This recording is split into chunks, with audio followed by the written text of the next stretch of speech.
तो ब्रेक के बाद एक बार फिर से आपका स्वागत करता हूं और थोड़ा सा टेक्निकल प्रॉब्लम आप जानते हैं ये बीच बीच में हो जाता है और खासकर हम लोगों का वीडियो जो है वो रुक गया था, इसलिए वीडियो ना आए सिर्फ आवाज़ आए तो वो भी ठीक नहीं रहता। इसलिए हम लोग दोबारा आपके सामने थोड़ा सा एक ब्रेक के बाद दोबारा, जैसा मैं कहा था कि 1 मिनट का समय लेंगे, 1 मिनट में आपके सामने हाजिर हूं और हम लोग 2 महत्वपूर्ण मुद्दों पर चर्चा कर रहे हैं। आप जैसा देख रहे हैं, किसान, कश्मीर किसान, भाजपा परेशान। भाजपा परेशान कैसे है इस पर भी बात करेंगे, लेकिन अभी कश्मीर कैसे परेशान है और किसान कैसे परेशान है इस पर सबसे पहले बात कर रहे हैं। भाजपा की परेशानियां इन दोनों नामों से साथ साथ पैरेलली चल रही हैं और चलना शुरू हो गई हैं और आने वाले समय में भाजपा और सरकार की परेशानियां यानी मोदी सरकार की परेशानियां और बढ़ेंगी, ये तो दावे के साथ कह सकता हूं। तो बात यही है कि आखिर परेशानी जो है कश्मीर से लेकर के और दिल्ली होते हुए, उत्तर प्रदेश होते हुए बिहार तक कैसे है, और खासकर जब किसान रेल रोको आंदोलन कर रहे हैं तो उसमें कैसे परेशानियां हैं, जनता कैसे परेशान है, और इन परेशानियों के बीच सुप्रीम कोर्ट के जो बार बार जो टिप्पणियां आ रही हैं सुप्रीम कोर्ट की तरफ से, वो क्या कुछ कहती हैं, ये सब भी हम चर्चा कर रहे हैं। हमारे साथ शुरुआत के पहले दौर में जैसे 2 साथी मौजूद थे वैसे 2 साथी मौजूद हैं हमारे साथ में, और दीपक पांडे जी भी जुड़ गए हैं। दीपक पांडे जी, आपका स्वागत करता हूं। दीपक पांडे जी फार्मर लीडर भी हैं, फार्मर एक्टिविस्ट भी हैं और साथ में एक्सपर्ट, फार्मर एक्सपर्ट भी हैं। तो दीपक पांडे फर्स्ट उसमें नहीं बैठ पाए थे लेकिन अभी हैं और इनकी बहुत सारी बातें सुनना जरूरी है, लाजमी है, इसलिए अच्छा है कि जुड़े हुए हैं दीपक जी। और साथ में हमारे साथी पुष्परंजन जी भी जुड़े हुए हैं इस कार्यक्रम में, और साथ में आप तमाम साथी दोस्त जो जुड़ते हैं, जो जुड़े हुए हैं, आप सबका एक बार फिर से इस्तकबाल करता हूं, स्वागत करता हूं। दीपक पांडे जी, हम लोग अभी चर्चा फर्स्ट पार्ट में यही कर रहे थे कि किसानों के जो आंदोलन हो रहे हैं, इस आंदोलन में खासकर हम लोगों ने ये देखा कि अभी तक एक लंबा समय, दिन से महीने और महीने से अब साल की तरफ हम बढ़ रहे हैं। आंदोलन जो है वो उसका मुख्य पहलू यही है कि ये तीनों, जिसे काला कानून, ब्लैक लॉ कह रहे हैं, इसको खत्म किया जाए और उसके अलावा एमएसपी की गारंटी मिले, ये तमाम बातें हैं। और सरकार ही नहीं, बच्चा बच्चा भी अब जानता है कि किसान आंदोलनरत क्यों हैं। लेकिन उसके बाद दूसरी बात यह है कि जब दीपक जी, जब अभी लखीमपुर की घटना हुई, उस घटना के बाद जो किसानों ने जो डिमांड रखी थी कि जो केंद्रीय गृह राज्य मंत्री हैं उनको बर्खास्त किया जाए, हटाया जाए उनके पद से, इसलिए क्योंकि उनका बेटा इस मामले में खुद नामजद आरोपी है और वो अभी पुलिस के शिकंजे में भी है। 20 तारीख को उसकी पेशी होनी है और ऐसे में गृह राज्य मंत्री जी खुद हैं और गृह के अंतर्गत ही, गृह मंत्रालय के अंतर्गत ही पुलिस भी आती है। एक इन्फ्लुएंस हो सकता है, तो इस इन्फ्लुएंस से कैसे रोका जाए और एक स्वतंत्र रूप से जांच हो, इसकी मांग, इसकी बात करते हुए किसानों ने अपना अल्टीमेटम दिया, अपनी प्लान चॉकआउट करके दिया कि हाँ, आप अगर नहीं मानते हैं तो 15 तारीख को हम क्या करने वाले हैं, 18 को क्या करने वाले हैं, 26 को क्या करने वाले हैं। आज 18 तारीख, आज रेल रोको आंदोलन हुआ, लेकिन ये एक रस्म अदायगी की तरह एक ही राह पर चलता हुआ दिखाई दे रहा है और ऐसा लग रहा है कि जैसा किसानों ने कहा है कि हम 2024 तक बैठने के लिए तैयार हैं। तो मुझे आपसे यह जानना है कि जो आंदोलन की जो अभी दिशा है, उस दिशा और जो दशा है, दशा और दिशा को देखते हुए साफ ये दिखाई दे रहा है कि ये आंदोलन इस राह पे चल रहा है कि आने वाले समय में आप आज मानिए ना मानिए, हम 2024 की ही तैयारी कर रहे हैं, आज की तैयारी नहीं कर रहे हैं। आप क्या कहेंगे, यह आंदोलन कहां और इसकी मंजिल इतनी दूर क्यों है, इसकी मंजिल पास क्यों नहीं है? और इस बीच अगर एक लंबा वक्त होगा तो किसान भी टूटेंगे, जो सरकार चाहेगी। कोई भी, किसी भी आंदोलन को तोड़ने का सबसे आसान तरीका होता है कि आंदोलन को लंबा कर दो ताकि उसके आधे लोग ऐसे ही टूट के चले जाए, बिदक के चले जाए, छिटक के चले जाए। क्या इसी रणनीति के शिकार हो गए हैं किसान? ये समझना चाहता हूं आपसे। जी, सबसे पहले तो राजीव जी बहुत बहुत शुक्रिया आपका इस डिबेट में और आपके साथ जोड़ने के लिए, चूंकि हम बॉर्डरों पे भी कई बार मिल चुके हैं और हाल ही में मैं यूपी में ही हूं और काफी गन्ना किसानों से भी मिल रहा हूं, लोगों से मिल रहा हूं, क्योंकि पश्चिमी यूपी पूरा गन्ना बेल्ट है। तो यहाँ पर सबसे बड़ी बात तो ये है कि बॉर्डर पर रहने के बाद मैंने ये जाना कि असल में ये मुद्दा गन्ना किसान को तो कहीं ना कहीं इम्पैक्ट करता ही नहीं है, काला कानून, क्योंकि उनका तो मिलों से लेना देना है। लेकिन फिर भी वो गन्ना किसान आज मदद कर रहा है किसकी? उन किसानों की जो लोग तिलहन, दाल और गेहूं जैसी चीजें बोते हैं। मध्य प्रदेश, छत्तीसगढ़ को यह कानून ज्यादा प्रभावित करेगा। वहीं से आवाज उठकर नहीं आ रही है। एक बात। अब बात यह है कि यह सबसे बड़ी बात है आंदोलन की सफलता। आंदोलन की सफलता कैसे निश्चित हो पाएगी, इसको सुनिश्चित करने के लिए निर्णय लेना बहुत जरूरी है, और वो भी एक ठोस निर्णय जो अभी तक किसान आंदोलन से नहीं उठाया गया, जिसके कारण मैं मार्च के टाइम ये आंदोलन से घर चला गया था अपने, क्योंकि मैं बहुत समय तक वहां पर रुका, 4 महीने रुका और मेरा संगठन सहयोग करता रहा था। लेकिन ये इतिहास गवाह है कि जब जब आंदोलन हिंसात्मक है तो वो आंदोलनों की चरम सीमा, आंदोलन की सफलता वो गुरिल्ला वॉर पर निर्भर करती है। और जब आंदोलन अहिंसात्मक होते हैं तो उन आंदोलनों की चरम सीमा भूख हड़ताल मतलब अनशन पर जाकर रुकती है, और वहीं आंदोलन की सफलता हो जाती है। जैसा कि इतिहास में गांधी जी और भगत सिंह को देखते हैं हम, जब सफलता आंदोलनों को मिलती है। इस वक्त किसानों ने जो प्यार दिया है पूरा का पूरा, और जो पूरा केंद्र बिंदु बने हुए हैं नेता, वो सिर्फ एक सिंगल नेता है, वो है राकेश टिकैत। और राकेश टिकैत इस आंदोलन के सबसे प्रभावी नेता हैं। ये कोई कहने वाली बात नहीं है हमारे बीच में, दुनिया में, भारत में राकेश टिकैत को अब कौन नहीं। लेकिन अब बात है एक निर्णय लेने की कि आंदोलन किस बेस पे चल रहा है, हिंसा पे या अहिंसा पे।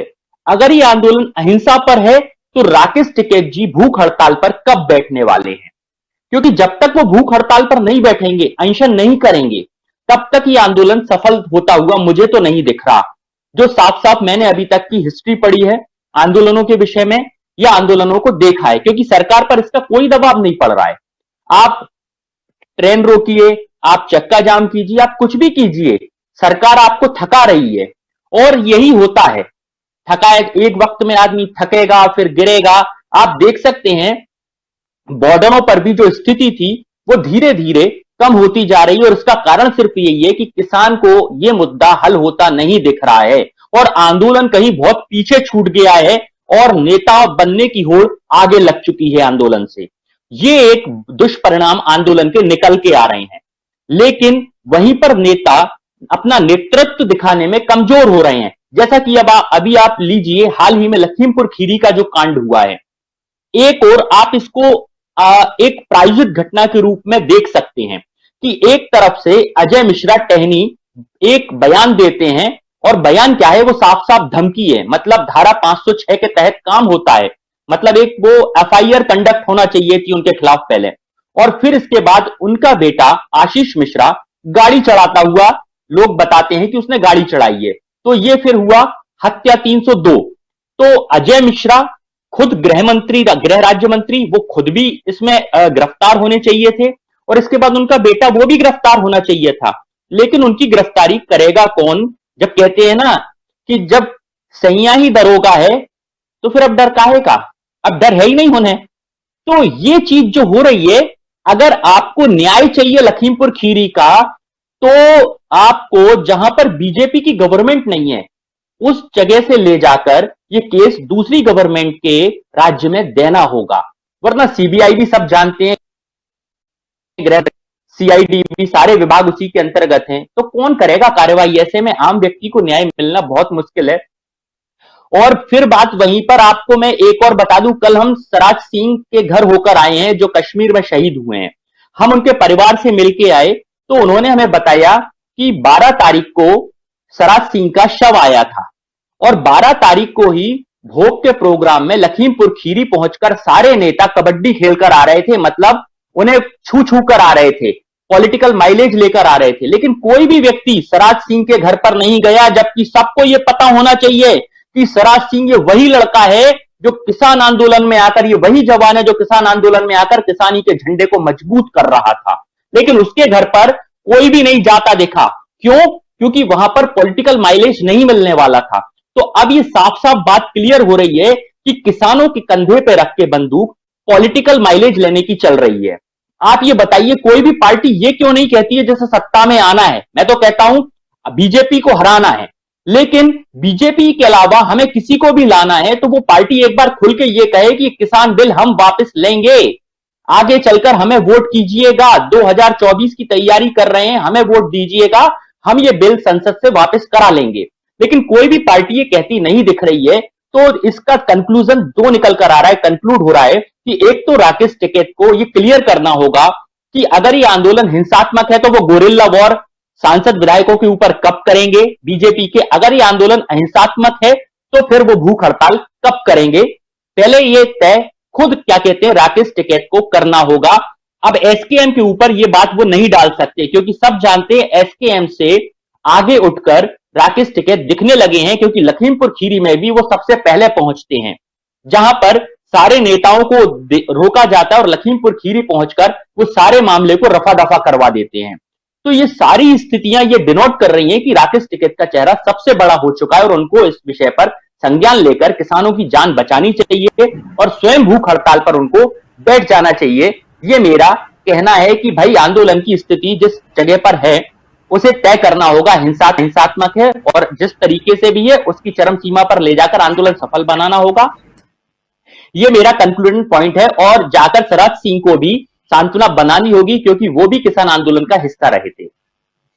बिल्कुल, बहुत सारी बातें आप कह रहे हैं और राकेश टिकैत से लेकर के तमाम किसान नेताओं की आप बात कर रहे हैं। हमारे साथ किसान सभा के नेता डॉक्टर संजय माधव जी जुड़े हुए हैं और अभी इसके एक पार्ट, जो पहला पार्ट, हालांकि कुछ टेक्निकल फॉल्ट के कारण हम लोगों का वीडियो नहीं आ पा रहा था, इसलिए रोकना पड़ा था इस कार्यक्रम को 1 मिनट के लिए। और उस पार्ट में हम लोग डॉक्टर संजय माधव को भी सुन रहे थे और बहुत सारी बातें डॉक्टर संजय माधव बता भी रहे थे कि क्या कर रहा है किसान आंदोलन, और आगे क्या होने वाला है, ये तमाम बातें। हमारे साथ दो साथी और जुड़े हुए हैं। हमारे साथी अमलेंदु उपाध्याय जी जुड़े हुए हैं हमारे साथ में, ऑनलाइन एडिटर हैं हमारे, और साथ में पुष्परंजन जी जुड़े हुए हैं हमारे साथी और सीनियर जर्नलिस्ट। तो 4 हमारे साथी हैं, लेकिन साथ साथ तमाम दोस्त साथी शुभचिंतक जो लगातार जुड़े हुए हैं अपना, और कमेंट बॉक्स में कमेंट भी कर रहे हैं, अपनी बातों को रख रहे हैं और विचारों से अवगत करा रहे हैं, अलग अलग ढंग से अलग अलग बातें अपनी रख रहे हैं। 2 महत्वपूर्ण बात है, उसमें से एक बात जो कश्मीर की आप कर रहे थे अभी, कश्मीर के पलायन की भी चर्चा हम करेंगे अभी, लेकिन एक कमेंट लेना चाहता हूं अमलेंदु उपाध्याय जी आपसे। सबसे पहले किसानों के इस आंदोलन को आप उत्तर प्रदेश को बहुत नजदीक से देख रहे हैं, लखीमपुर खीरी की घटना के बाद ये इस आंदोलन को आप किस दिशा में देख रहे हैं? पॉलिटिकली तो बहुत माइलेज लेना था और वो माइलेज कांग्रेस के हाथ में जा चुका है, लेकिन किसानों के हाथ में क्या आया है ये समझना चाहता हूं। एक बहुत ही दुखद घटना है, सियासत होती है उस पर अपने अपने ढंग से। अब जैसे पुलवामा की घटना के बाद मोदी लहर चल जाती है इस देश में और दोबारा सरकार आ जाती है, तो लेकिन 46 जवानों की जान चली गई, वो एक अलग बात आती है रहती है। वैसे ही यहां 8 लोगों की जान चली गई, जिसमें 4 किसान, 1 पत्रकार, 1 ड्राइवर और 2 तथाकथित भाजपा के कार्यकर्ता।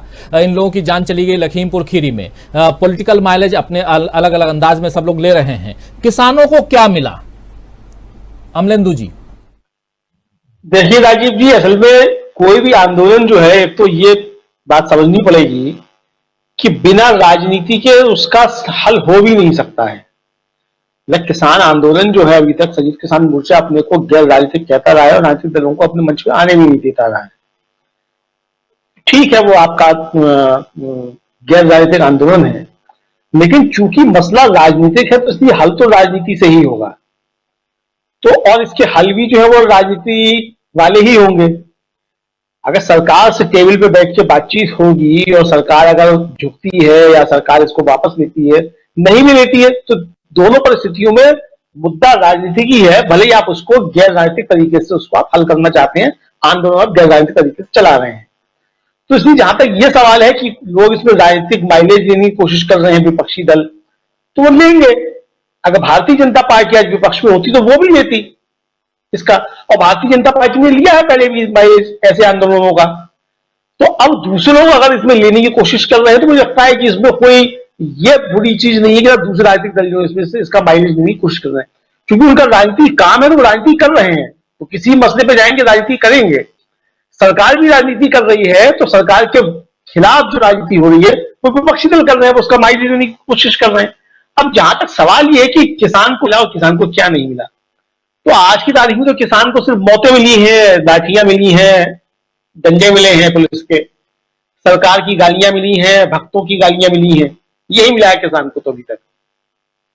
लेकिन किसान को यही मिलता रहेगा, आगे कुछ नहीं मिलेगा, तो मैं इस बारे में जो हूं बिल्कुल आश्वस्त हूं कि किसान को बहुत कुछ मिलेगा, क्योंकि कोई भी संघर्ष जो है वो खाली नहीं जाता है, और ये संघर्ष भी मुझे लगता है कि खाली नहीं जाएगा।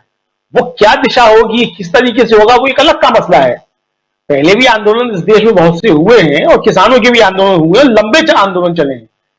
आजादी के दौरान भी लंबे आंदोलन किसानों के चले, ऐसा नहीं है कि कोई पहली बार जो कोई लंबा आंदोलन चल रहा है, आंदोलन चले हैं, बहुत लंबे लंबे आंदोलन चले हैं। हिंसक आंदोलन भी हुए किसानों के, और अहिंसक आंदोलन भी हुए, दोनों तरीके के आंदोलन हुए। तो अब ये इस आंदोलन में अगर हिंसा, देखिए किसान ने हिंसा नहीं की, किसान के आंदोलन के बीच घुस करके हिंसा कराने की कोशिश की गई। तो अगर किसानों का ये कहा जाए कि साहब उन्होंने लखीमपुर में उसका प्रतिवाद किया या उन्होंने उसका पलटवार किया, तो हालांकि वो गलत है। अगर किसानों ने भी वो गलत चलेगा, अब ये तो जांच का विषय है कि किसानों ने किया भी कि नहीं किया, क्योंकि जिस तरीके से सोशल मीडिया पर तमाम वीडियोस वायरल हो रहे हैं, वो जो ड्राइवर है उसको दिखाया जा रहा है कि वो पुलिस की गिरफ्त में जो है सुरक्षित दिया गया, और उसके बाद जो है उसकी मृत्यु होती है। तो अब ये तो तमाम जांच की चीजें हैं, और ये जांच सीबीआई या सरकार नहीं कर सकती।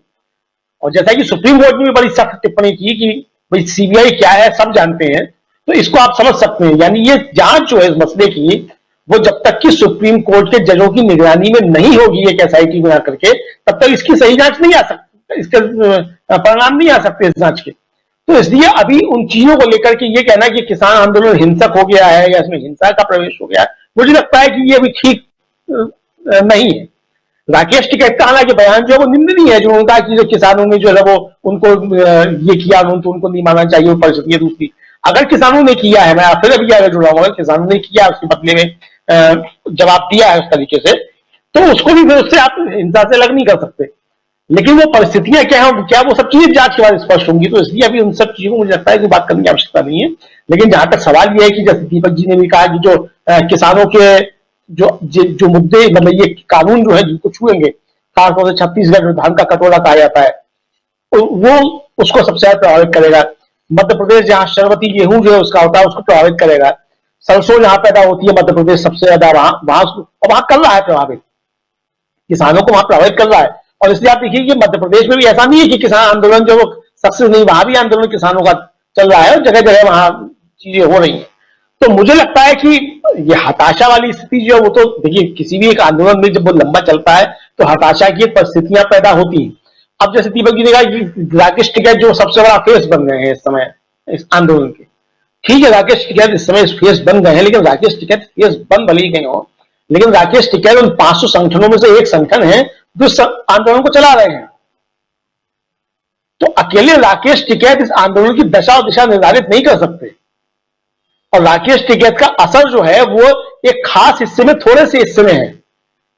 वो राष्ट्रीय परिदृश्य पे छा सकते हैं, वो मीडिया में राष्ट्रीय परिदृश्य पे छा सकते हैं, लेकिन राष्ट्रीय स्तर पे आंदोलन को अकेले राकेश टिकैत मैनेज कर ले जाएंगे, मुझे लगता है कि ऐसा नहीं है। क्योंकि बड़ा स्टेक जो है इसमें बहुत से अन्य किसान यूनियन का है और संगठनों का है, उनकी भी इसमें भूमिका है। और आंदोलन अगर बढ़ते हैं तो देखिए, आंदोलन अगर दिल्ली की सीमाओं से खत्म भी हो जाएगा, मैं एक दूसरी बात कह रहा हूं, मान लीजिए सरकार कल को आंदोलन कुचल देती है, दिल्ली की सीमाओं से हटा देती है, सुप्रीम कोर्ट भी आ जाता है, सीमा फटी, जनता को बहुत परेशानी हो रही है, तो उसके बाद भी आंदोलन तो समाप्त नहीं होगा ना, ये मांगे रहेंगी, इसका स्वरूप बदलेगा। तो इसलिए जो है मुझे लगता है कि सिर्फ दिल्ली के केंद्रित जो आंदोलन समझा जा रहा है, वो मुझे लगता है दिल्ली केंद्रित आंदोलन नहीं है, दिल्ली केंद्रित सरकार ने बनाया है कि आप जो है आप दिल्ली में नहीं घुसेंगे, आपको हम यहां रोकेंगे, लोग रुक गए वहीं पे। और अगर आंदोलन मतलब दिल्ली में चले जाते हो, वहां हो जाता है, रैली हो जाती, लोग चले जाते लौट करके, तो फिर ये पूरे देश में जिस तरीके से आंदोलन चल रहा है उस तरीके से चलता रहता। तो अब ये जो है किसान जो संयुक्त मोर्चा है उसके नेताओं की जो है वो रणनीति पर निर्भर करेगा कि वो इस आंदोलन को कहां तक लेके जाना चाहते हैं। और जहां तक ये कि भाजपा हराओ जो उनका नारा है, भाजपा हराओ नारा तो ठीक है, भाजपा हराओ नारा है भाई, अगर आज कांग्रेस की सरकार होती केंद्र में और यही बिल जो है वो कांग्रेस लेकर के आई होती है, कानून कांग्रेस बनाए होते, तो किसानों को नारा होता कांग्रेस हराओ। जाते कि जिस सरकार ने ये बिल बनाए हैं उसको आप बाहर कीजिए, तो ये है। तो इसलिए जो है ये मतलब ये भाजपा के खिलाफ कोई आंदोलन ऐसा नहीं है, जो परसेप्शन बनाई जाने की कोशिश की जा रही है। और मुझे लगता है कि हमारे जो किसानों के हितैषी लोग वो भी इस परसेप्शन में साथ फंस रहे हैं कि भाजपा के खिलाफ है। मुझे लगता है किसान आंदोलन भाजपा के खिलाफ आंदोलन नहीं है, क्योंकि भाजपा की सरकार इन आंदोलनों को लेके आई है और भाजपा के लोग जो इस आंदोलन को कुचलने के लिए तमाम कुचक्र रच रहे हैं, तो इसलिए ही उनके खिलाफ आंदोलन है। और किसान आंदोलन ने यहां तक कि बंगाल में भी जो है ये नहीं कहा कि आप किसी को जो है वोट दे दीजिए, किसी को नहीं दीजिए। तो इसलिए ये जो सरकार लेकर के आई है उस सरकार के खिलाफ आंदोलन जाहिर सी बात है सरकार किसी पार्टी की है, बिल्कुल इसलिए उसके खिलाफ है। जी हाँ जी, अमलेंदु जी सही कह रहे हैं। और जो सरकार इस कानून को लेकर के आई है, चाहे सरकार भाजपा की रहे, सरकार चाहे कांग्रेस की रहे या सरकार किसी और दल की रहे, जिसके जो लेकर आएगी और जिसके खिलाफ आंदोलन होगा, आंदोलन देश में कई हुए और जिनकी सरकार केंद्र में रही या राज्यों के आंदोलन राज्य की सरकार के हिसाब से होता रहा है। एक सवाल लेकर के आना चाहता हूं डॉक्टर संजय माधव जी आपके पास, कि जब पॉलिटिकल इन्फ्लुएंस की बात यहां हो रही है, कोई भी आंदोलन, ये सही है जैसा कि अमलेंदु उपाध्याय जी ने शुरुआती अपने उसमें कहा वक्तव्य में कि आंदोलन को चलाने के लिए और आंदोलन को खत्म करने के लिए, उसकी एक दिशा तय करने के लिए, उसकी मंजिल तक पहुंचने के लिए, और जब हमारा पूरा जो डेमोक्रेटिक सिस्टम है उसमें पॉलिटिक्स है, यानी कि राजनीति के बिना हमारी जो डेमोक्रेसी है वो सफल नहीं है। तो ऐसे में जब आप राजनेताओं को दूर रखते हैं अपने मंच से दूर रखिए, लेकिन अगर जैसे सत्यपाल मलिक हैं जो अभी मेघालय के राज्यपाल हैं, जिनकी बात अभी हमारे साथी पुष्परंजन जी कह रहे थे जब हम लोग विजुअली वो हो गए थे, डाउन हो गए थे, उनका बयान भी लगातार किसानों के पक्ष में आ रहा है। विपक्ष के कई दल हैं, कई नेता हैं जो किसानों के पक्ष में बात कर रहे हैं। तो विपक्ष के इन नेताओं, इन लोगों को आप लोग एक साथ एक मंच पे लाने की कोशिश क्यों नहीं करते हैं, यह समझना चाहता हूं। इसके पीछे स्ट्रेटेजी क्या है? क्या अपने दम पर आपको लगता है कि यह आंदोलन, और अगर ऐसा है तो फिर इन नेताओं को, इन पार्टियों को बिल्कुल दो टूक क्यों नहीं कह देते कि आप लोग हमारे मंच तो दूर, बहुत दूर तक भी दिखाई मत दीजिए? ओवरऑल समझना चाहता हूं कि इसके पीछे की स्ट्रेटेजी क्या है।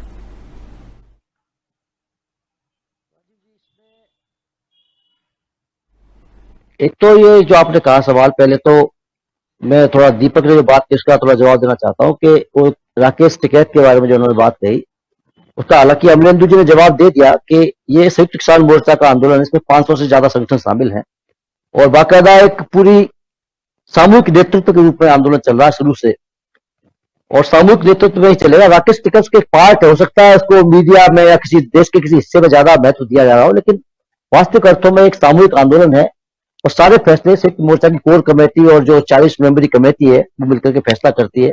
आगे भी जो भी फैसले होंगे वो कमेटी के अंदर सामूहिक रूप से ही किए जाएंगे। आपने जो सवाल किया आंदोलन को, ये बात सही है जैसा कि अमलेंदु जी कह रहे थे, कोई भी मुद्दा, कोई भी लड़ाई अराजनीतिक नहीं होती है। हम भी इस बात को मानते हैं, अखिल भारतीय किसान सभा मानती है कि कोई भी, ना तो कोई बिल अराजनीतिक है ना ये लड़ाई अराजनीतिक है। अराजनीति का मतलब यह है कि आमतौर पर हमारे देश के अंदर राजनीति को लेकर के जो है, जैसा अभी दीपक भी अपनी बात में कह रहे थे कि राजनीति शुरू हो गई है, राजनीति को इस तरह प्रस्तुत किया जाता है जैसे कि बहुत बुरी चीज है, इसको चिमटे से छूना है। और आम जनता के अंदर भी बड़ा हिस्सा इस बात को मानता है कि साहब जब भी कोई आंदोलन होता है या कोई भी संघर्ष होता है तो उसके दिमाग में आता है इसके पीछे कोई ना कोई देश स्वार्थ छिपे हुए हैं, राजनीतिक लाभ के लिए, एमएलए एमपी बनने के लिए आंदोलन किया जा रहा है। जबकि ये जो आंदोलन है वास्तविकता में, ये जो किसानों का जो आंदोलन शुरू हुआ है, अपने शुरुआत से ही ये स्पष्ट है कि ये देश की नस्ल और फसल को बचाने का आंदोलन है। अगर ये तीनों कानून देश में जो कि तो लागू हो जाते हैं तो आने वाले समय में ना तो खेती बचेगी किसान के पास में, ना जमीन बचेगी। ये बात पंजाब का किसान, हरियाणा का किसान और राजस्थान के कुछ हिस्से का किसान पहले समझ गया। ना सिर्फ किसान समझ गया, खेत मजदूर भी समझ गया, वहां का जो आड़त का व्यापारी है वो भी समझ गया। उसको पता लग गया कि ये कानून आ रहे हैं, ये हमारे पूरी की पूरी खेती किसानी को हमसे छीनने लेके कानून है, इसलिए वो पहले मैदान में उतर गया। अब आपने जो सवाल पूछा कि राजनीतिक, हमारा किसी को कोई ये मतलब किसान आंदोलन का ये कहना नहीं है। किसान आंदोलन अपने आप में एक मंच है, इसमें ऐसा भी नहीं है कि सारे के सारे कोई बिना राजनीति में विश्वास रखने वाले लोग हैं। ये 500 संगठनों में बहुत प्रकार के किसानों के संगठन है। राजनीतिक किसान संगठन भी हैं, गैर राजनीतिक किसान संगठन भी हैं, अराजनीतिक लिखने वाले हैं अपने नाम के आगे, हरे झंडे वाले भी हैं, लाल झंडे वाले भी हैं, सफेद झंडे वाले भी हैं, तिरंगे दुरंगे झंडे वाले भी हैं। सब तरह के किसानों के संगठन ने मिलकर के ये संयुक्त किसान मोर्चा बनाया है और ये सामूहिक समझदारी बनी है कि हमारी विचारधारा अलग अलग है, बहुत से मुद्दों पर हमारे विचार भिन्न है। निश्चित रूप से अखिल भारतीय किसान सभा है, उसकी अलग अपनी एक सोच है, बहुत से मुद्दों के बारे में हमारे डिफरेंसेस भी हैं संगठनों से। लेकिन ये जो 3 कृषि कानून है, इसके ऊपर बिजली बिल 2020 वापस लेने की मांग पर, न्यूनतम समर्थन मूल्य के लिए कानून बनाया जाए इस मांग पर, और आंदोलन के चलते चलते जो नई नई चीजें सामने आ रही, इन मुद्दों पर हमारी आम सहमति है। एक न्यूनतम समझ, एक न्यूनतम साझा कार्यक्रम उसको कह सकते हैं, उस न्यूनतम समझ के आधार पर ये संयुक्त किसान मोर्चा का निर्माण हुआ है। उस न्यूनतम समझ में यह भी शामिल है कि हमारे आंदोलन का इस्तेमाल किसी क्षुद्र राजनीतिक स्वार्थ की पूर्ति के लिए कोई ना करे। इसलिए हमने एक शर्त लगा रखी है कि किसी राजनीतिक पार्टी के, किसी राजनीतिक दल के नेताओं को हम मंच पर नहीं आने देते। इसका आप देख भी रहे हैं कि हमारे ये करने के बावजूद भी लगातार इस आंदोलन पर आरोप लगते रहे हैं, खासतौर पर भाजपा आरएसएस के लोगों के द्वारा कि ये कांग्रेस चला रही है, ये कम्युनिस्ट चला रहे हैं, ये पाकिस्तान चला रहा है, अमेरिका चला रहा है। ये इस तरह के आरोप जो है हमारे ऊपर, ये आंदोलन के ऊपर बदनाम करने के लिए लगाते रहे। इसलिए ये हमारी सीमा रेखा इस मायने में है कि हमारे आंदोलन के मंच का इस्तेमाल किसी भी शुद्ध राजनीतिक स्वार्थ की पूर्ति के लिए करने की इजाजत हम नहीं देंगे। ये आंदोलन विशुद्ध रूप से किसानों की मांगों को लेकर के किया जा रहा आंदोलन है, उसकी जिंदगी को बचाने का आंदोलन है। यही वजह है इसकी जो ब्रॉडनेस है, जितना पंजाब हरियाणा के अंदर, राजस्थान के अंदर, पश्चिम उत्तर प्रदेश, आपने बताया कि जो गन्ना किसानों का कोई लेन देन, फिर भी आमतौर पर जो देश का आम किसान है उसके मन में इस आंदोलन के प्रति जो लगाव है, वो चाहे बीजेपी को मानने वाला किसान है, चाहे कांग्रेस को मानने वाला किसान है, चाहे कम्युनिस्ट पार्टी को मानने वाला किसान है, सारे किसान इस आंदोलन का अपना मान करके इसके साथ में, चाहे वो फिजिकली आंदोलन में आ रहे हैं या फिजिकली नहीं भी आ पा रहे हैं, तो मन में एक संवेदना, एक सहानुभूति इस आंदोलन के प्रति देश के किसानों के अंदर जरूर है। जम्मू कश्मीर से लेकर के कन्याकुमारी तक जो भी किसान खेत में बैठा है, वो अपने खेत में बैठा हुआ भी अपने मन में इस आंदोलन के प्रति एक सहानुभूति का भाव रखता है। इसकी वजह यही है कि यह आंदोलन विशुद्ध रूप से किसानों की मांगों को लेकर किया जा रहा आंदोलन है। जहां तक आपने बात की राजनीतिक पार्टियों का, तो राजनीतिक पार्टियों को हमने हमारा मंच देने से तो मना किया है। यदि कांग्रेस या कोई भी दूसरी पार्टी, जैसा कि कुछ पार्टियां कर भी रही हैं, अभी ये भारत बंद था, चाहे रेल रोको था, इसमें जो कम्युनिस्ट पार्टियां हैं उन्होंने खुलकर समर्थन किया।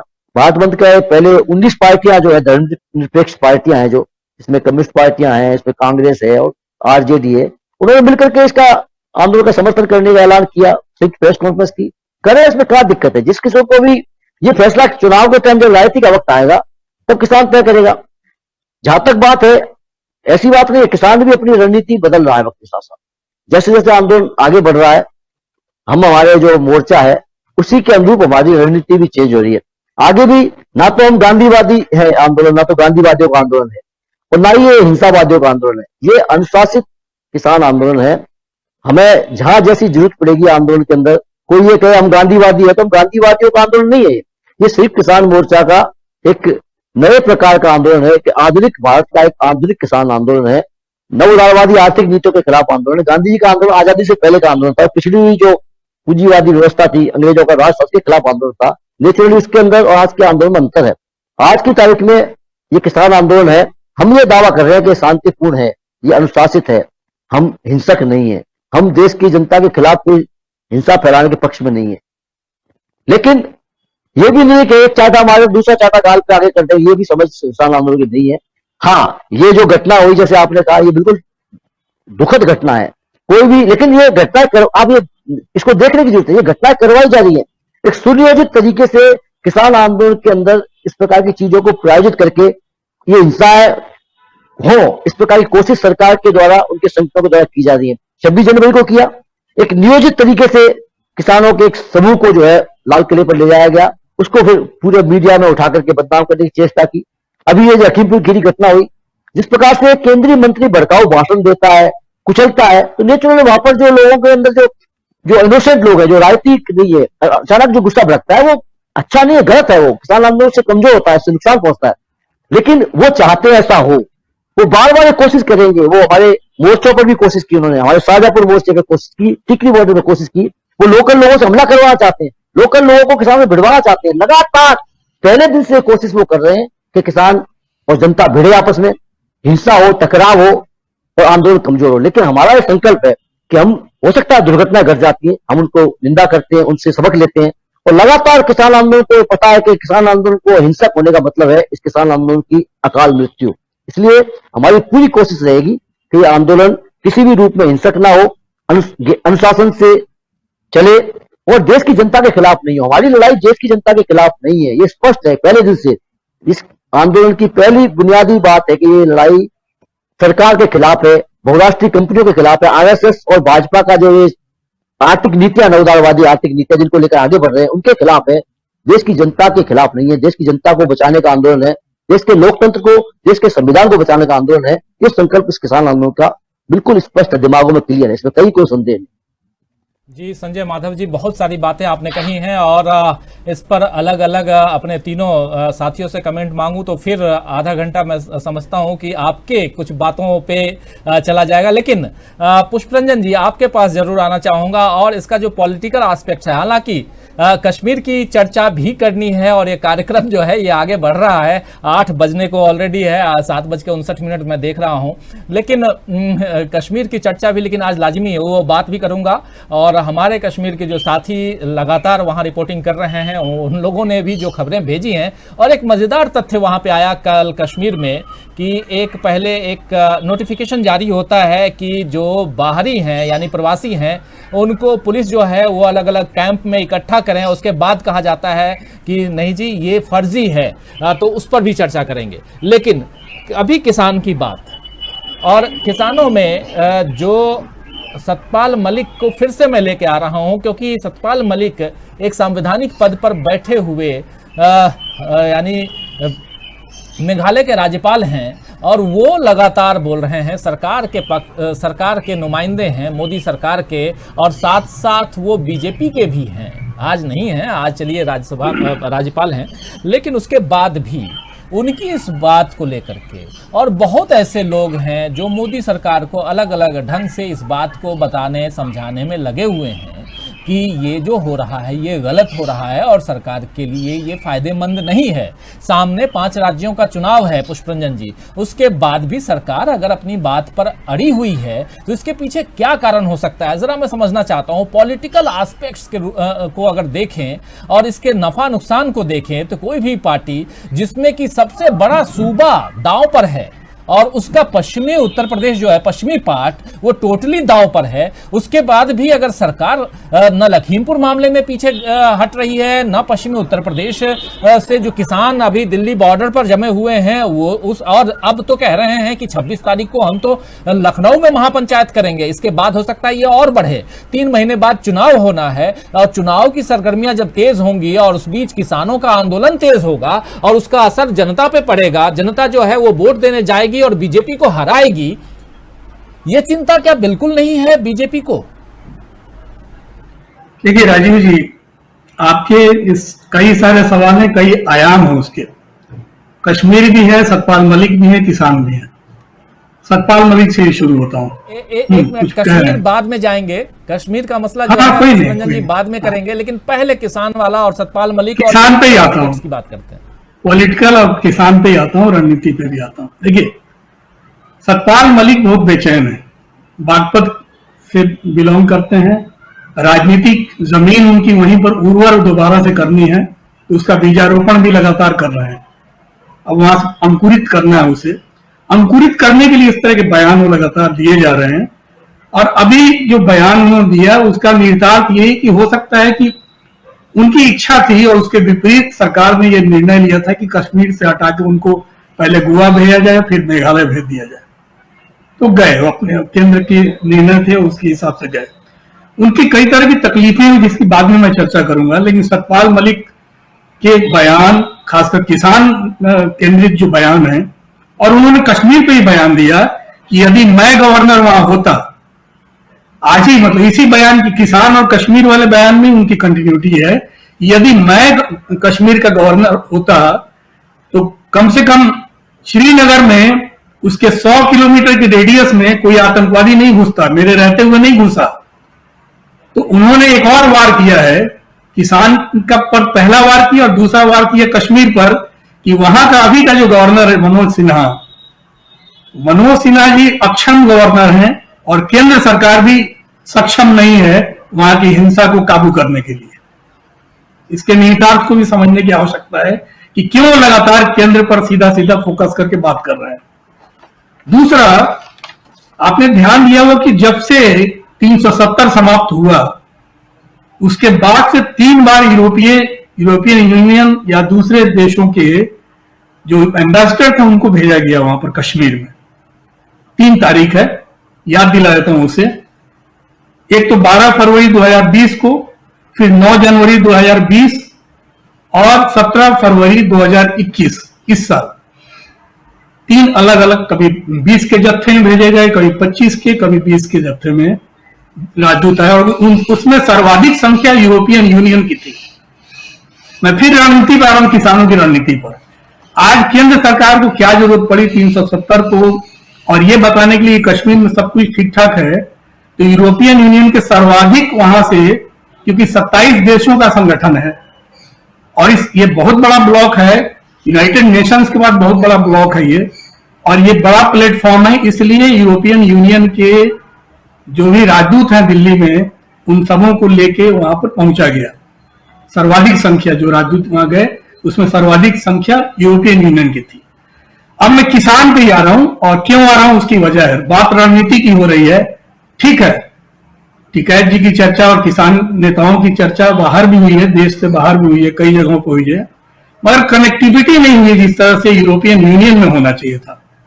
मैं एक तारीख याद दिलाता हूं, 15 मई 2019 ब्रसेल्स में यूरोपियन पार्लियामेंट है, यूरोपियन हेडक्वार्टर है, वहीं बैठकें होती है, और वहां पर किसानों का एक लंबा आंदोलन चला था। किसानों के कई आंदोलन के मैं साक्षी रहा हूं यूरोप में, इसीलिए मैं 15 मई 2019 की घटना को याद दिलाता हूं। 15 सूत्री मांग थे यूरोपियन किसानों के। ये 27 देश हैं, इसमें 28% जो किसान है गांव में रहते हैं। ऑफकोर्स किसान गांव में ही रहेंगे, और उनकी संख्या है 14 करोड़। यूरोप के 27 देशों में 14 करोड़ किसान हैं, ये ध्यान रखने की आवश्यकता है। आपने हमारे जो किसान आंदोलन यहाँ करने वाले हैं उन्होंने कनेक्ट नहीं किया होगा, मुझे फिर उसी रणनीति की बात कर रहा हूं। 15 सूत्री मांगे थी, उसमें प्रमुख मांगों में इन्वायरमेंटल जस्टिस, दूसरा जो उपज की संप्रभुता है वो उनको चाहिए है, खाद्य सुरक्षा चाहिए, मुक्त व्यापार समझौता, ये प्रमुख मांग थे उस 15 में। और अंततः यूरोपीय संसद बाध्य हो गई इसको सुनने के लिए, और EU farm income should increase, ये कोट आया था अभी कुछ दिन पहले, फ्लैश आया था। यूरोपियन कमीशन ने स्वीकार किया कि जो किसान हैं उनकी आय बढ़नी चाहिए। तो हमारे जो किसान नेता हैं यहाँ भारत में वो बहुत प्रबुद्ध हैं। भारत सरकार कश्मीर को अच्छा दिखाने के लिए जब यूरोपीय सांसदों को बुला सकती है, जब यूरोपीय एम्बेसडर्स को यहाँ बुला सकती है, तो हमारे किसान भी उस प्लेटफॉर्म को इस्तेमाल करना चाहिए। मैं ये कह रहा हूं, किसान नेताओं को अपने आप को कनेक्ट करना चाहिए यूरोपियन किसान संगठनों से, और वहां के प्लेटफॉर्म को इस्तेमाल करना चाहिए। देखिए, ये लोग कश्मीर में कहते हैं बहुत अच्छा है, तो यहाँ किसानों के साथ क्या हो रहा है, और हमारी बात भी यूरोपीय संसद में रखी जानी चाहिए। इसको आप ग्लोबल रूप जब तक नहीं देंगे, जब तक यूनाइटेड नेशंस में ये बातें नहीं आएंगी, जब तक ये यूरोपीय संसद में इसकी चर्चा नहीं होगी, यूरोपीय किसान नेताओं के बीच इस भारतीय किसानों की समस्याओं की चर्चा नहीं होगी, आपकी क्या रणनीति, आपकी रणनीति ग्लोबल क्यों नहीं हो सकती है, और क्यों नहीं होना चाहिए। जी राजीव जी, बिल्कुल सही कह रहे हैं। और हालांकि किसान नेताओं का ये भी दावा है कि अलग अलग देशों में कई जगह से किसानों के समर्थन में आवाज उठती रही हैं, चाहे वो कनाडा हो, अमेरिका हो, इंग्लैंड हो, या दूसरे यूरोपीय देश हों, या दूसरे एशियाई देशों में भी ऐसी बातें होती रही हैं। और दोनों हमारे जो साथी हैं, खासकर दीपक पांडे और डॉक्टर संजय माधव, अच्छी तरह से बताएंगे कि कहाँ। लेकिन पुष्परंजन जी, कुछ और आप क्या कह रहे हैं? पुष्परंजन, देखिए, कनाडा में चर्चा हो जाना, ब्रिटेन में कोई सांसद इसकी चर्चा कर देता है, अमेरिका में वहां के हाउस ऑफ रिप्रेजेंटेटिव में चर्चा कर देता है। ये चर्चा नहीं होती है। आपको एक प्लेटफॉर्म की मैं बात कर रहा हूं, यूनाइटेड नेशंस के बाद यूरोपीय संसद है जहां 27 देशों का ब्लॉक है, और वो सरोकार रखते हैं किसानों की समस्या को लेकर। मैं इस पे केंद्रित बात कर रहा था। ये राजीव जी, बिल्कुल। और इसको जैसे आपने कनेक्ट किया, बिल्कुल सही ढंग से कनेक्ट किया। हमारे दो साथी दीपक पांडे ने भी अभी कश्मीर की चर्चा की और साथ में पुष्परंजन जी ने भी चर्चा की, और हम भी यहाँ लिख रहे हैं कश्मीर किसान भाजपा परेशान इसलिए लिख रहे हैं क्योंकि चाहे कश्मीर का मसला हो चाहे किसान का मसला हो, अगर दोनों को इंडिविजुअली भी देखें, कश्मीर को अलग करें, तब कश्मीर के लोग, कश्मीरियत, वहाँ की जनता, वहाँ वहाँ की आवाम जो है वो, और वहाँ पर बाहर दूसरे राज्यों से आए हुए जो लोग हैं वो सब अभी परेशान हैं, किसी न किसी रूप से परेशान हैं। और अब तो प्रवासियों को कह दिया गया है खाली करो। हमारे रिपोर्टर की जो रिपोर्ट है उस आधार पर वहां 3 लाख से ज्यादा प्रवासी हैं, और इन 3 लाख प्रवासियों में जो एक दहशत का माहौल है इस वक्त घाटी में, मैं जम्मू की बात नहीं कर रहा हूं, मैं घाटी की बात कर रहा हूं, यानी कश्मीर की बात कर रहा हूं, जो दहशत का माहौल है वो कुछ और ही है। ये विजुअल आप देख रहे हैं और इस विजुअल से आपको साफ समझ में आ जाएगा कि लोग जो हैं वो छोड़कर जा रहे हैं। ये देखिए, ये तमाम विजुअल्स कश्मीर के हैं जो जिससे आप साफ समझ सकते हैं कि कैसे वहां के लोग छोड़कर जा रहे हैं। लेकिन जो गोलीबारी की घटना घटी और इसी अक्टूबर महीने में अब तक 12 लोगों की जान जा चुकी है, ये क्या कुछ कहती है। और कश्मीर कैसे, और किसान की जैसे हम बात कर रहे हैं कि न सिर्फ भाजपा या मोदी सरकार परेशान, यहां सबसे पहले तो किसान परेशान है, सबसे पहले तो कश्मीर परेशान है, और इसी की बात कर रहे हैं। कश्मीर में वहां छोड़ते हुए लोगों के जो हालात हैं, ये एक विजुअल छोटा सा ये अभी हमने दिखाया, लेकिन एक बिहार के एक मजदूर की गोली मारकर हत्या होती है, उसके बाद उसी का छोटा भाई क्या कुछ कहता है, आइए उसे सुनते हैं। उसके बाद फिर कश्मीर और किसान दोनों की बात करेंगे। एक बार जरा सुनाइए कि क्या कुछ कह रहा है छोटा भाई अपने भाई के जाने के बाद। क्या हुआ आपके साथ, क्या हुआ वहाँ पे? मेरे साथ मेरा भाई के साथ हुआ। हाँ मेरा भाई हाँ क्या हुआ? मेरा भाई उधर कोई गोली मारा, उधर से आया भागे हुए। हाँ तो उसको लेकर मैं आया जी। तो क्या कहाँ पे लगी उसको? उसको गोली अनफूम लगी है। कितने फायर आए उसको?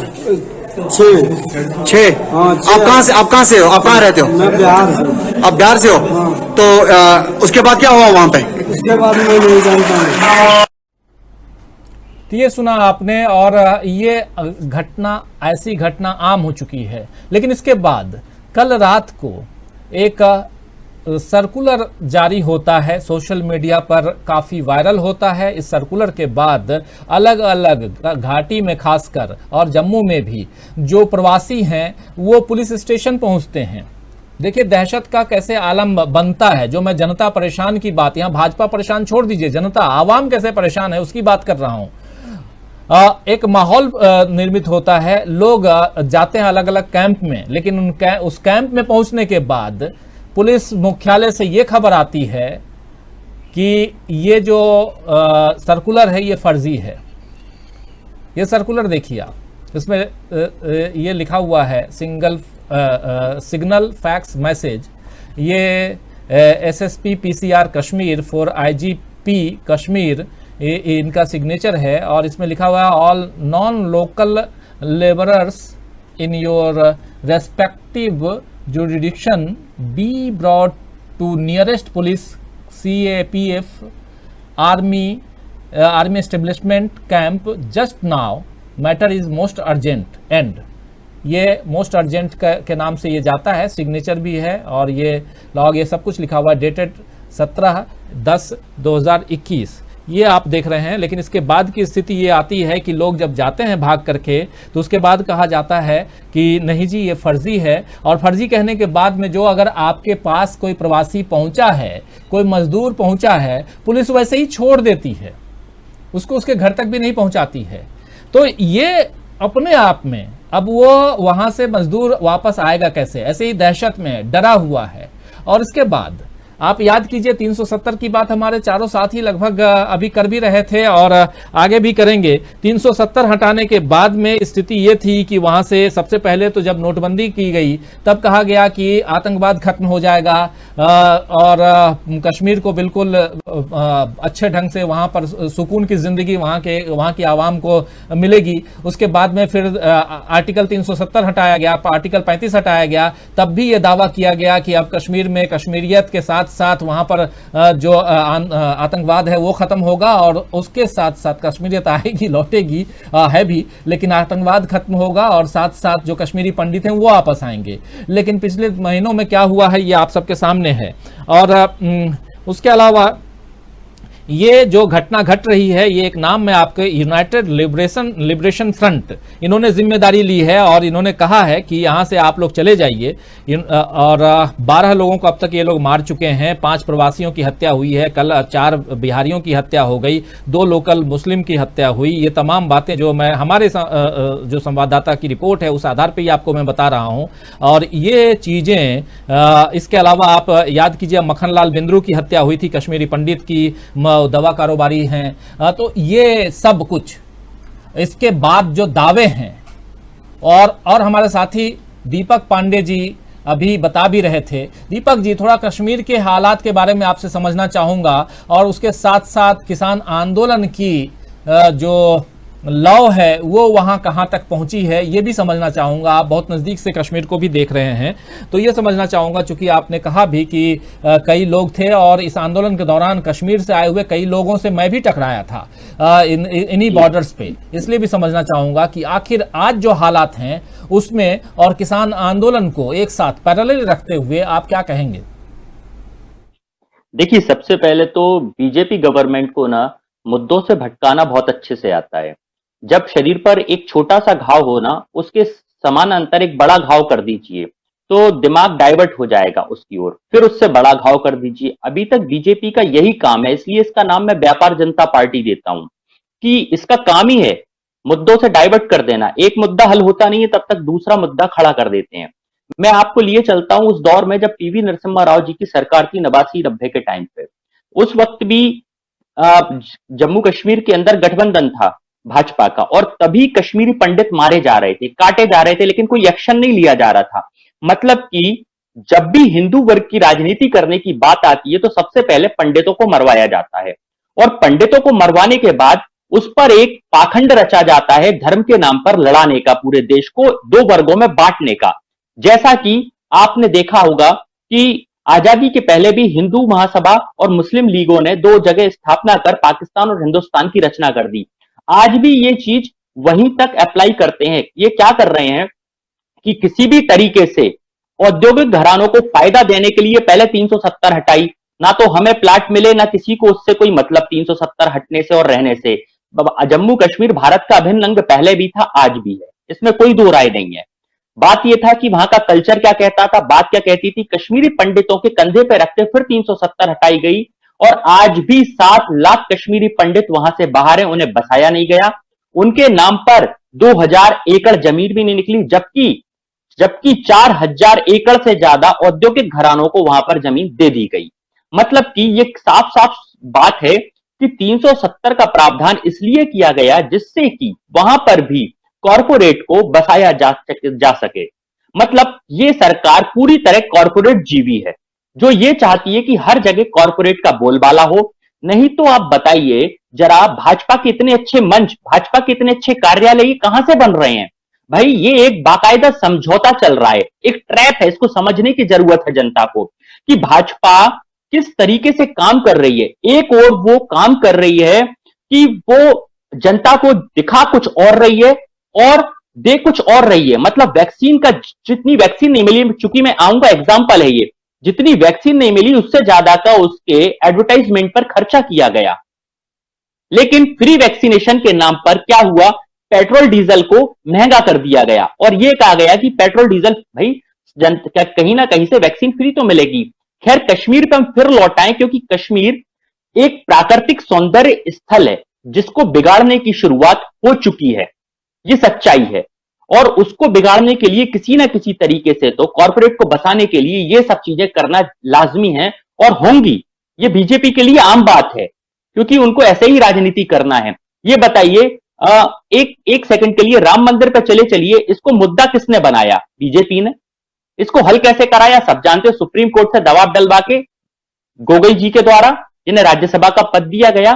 तो साफ साफ स्पष्ट नजर आ रहा है कि सरकार कितनी करप्ट है और किस तरीके से ट्रैप में आपको फंसाकर, एक जाल बनाकर ये जनता को उसमें बहला रही है और जनता इसको नहीं समझना चाह रही है, क्योंकि देश का जितना भी मेन स्ट्रीम मीडिया है वो चीजें बताता ही नहीं है जो चीजें सच हैं। अब एक, क्योंकि इस एग्जाम्पल पे भी आ जाइए कि मुझे अभी हाल ही में वाक्य याद आ रहा है, एक तथाकथित सबसे बड़े देशभक्त चैनल का, सुधीर चौधरी का चैनल है जी हिंदुस्तान, में नाम लिए देता हूं उसका भी।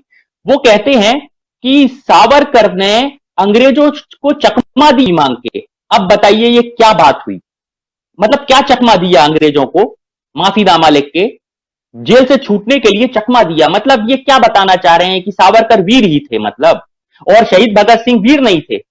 मतलब ये कैसी राजनीति चल रही है देश के अंदर, जहां पर सरदार वल्लभ भाई पटेल से और जवाहरलाल नेहरू को लड़ाया जा रहा है आज, जबकि जवाहरलाल नेहरू और कभी भी वल्लभ भाई पटेल आपस में सोचा भी नहीं होगा कि हमारी ये दुर्दशा कर दी जाएगी आजादी के बाद, कि मूर्तियां लंबी कर दी जाएगी और जो विचार है, दर्शन है, वो रसातल में चला जाएगा।